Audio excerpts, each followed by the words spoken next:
Everyone, my name is Sanya Mahajan. I am a legal intern in Lexis Company, and today's topic of mine is upon the preamble of the Indian Constitution. It is the basic and the most important for the Constitution subject, and as we are going to discuss further about the preamble.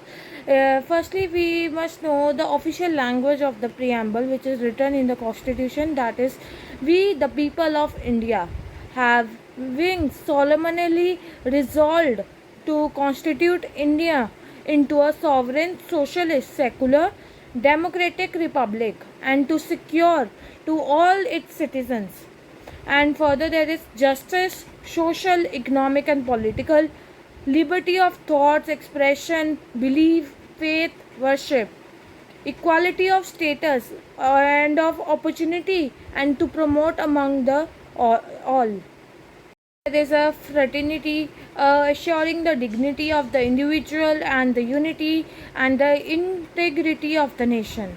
In our Constitution Assembly, this 26th of November 1949, do hereby adopt, enact, and give to ourselves this Constitution.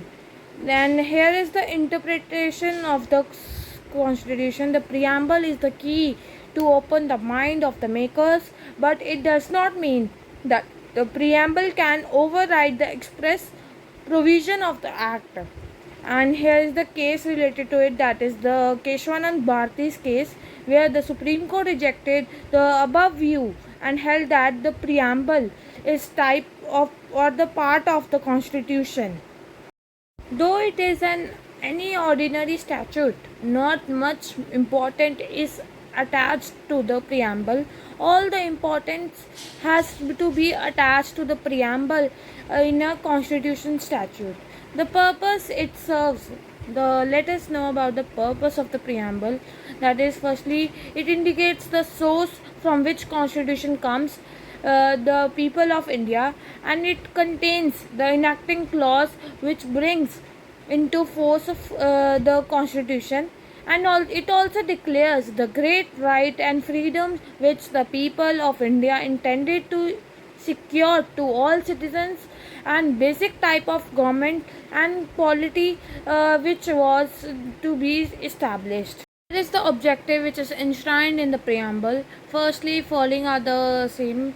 That is justice for social, economic, political views, liberty of thoughts, expression, belief, faith, worship, and thirdly, that is the equality of status and opportunity, and to promote among them all, and fraternity, which is assuring the dignity of the individual and the unity of integrity of nation. Can a preamble be amended under, say, Article 368?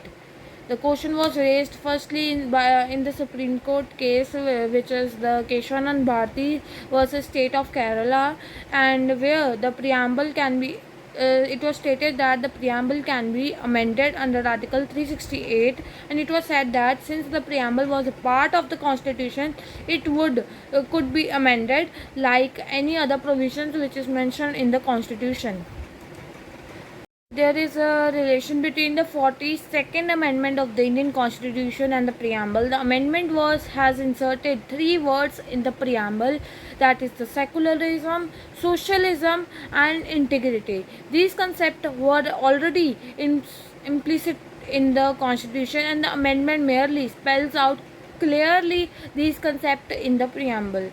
There were some cases related to it, that is S.R. Bommai versus Union of India, where the Supreme Court has held that secularism is the basic feature of the Indian Constitution. Aruna Roy versus Union of India, where the Supreme Court had said that secularism has a positive meaning, that is developing understanding and respect towards the different religions. So guys, I complete my topic upon the preamble of the Indian Constitution, and if you need any information related to it, please do write in the comment section, and please do subscribe this channel, Lex Click, and do like too.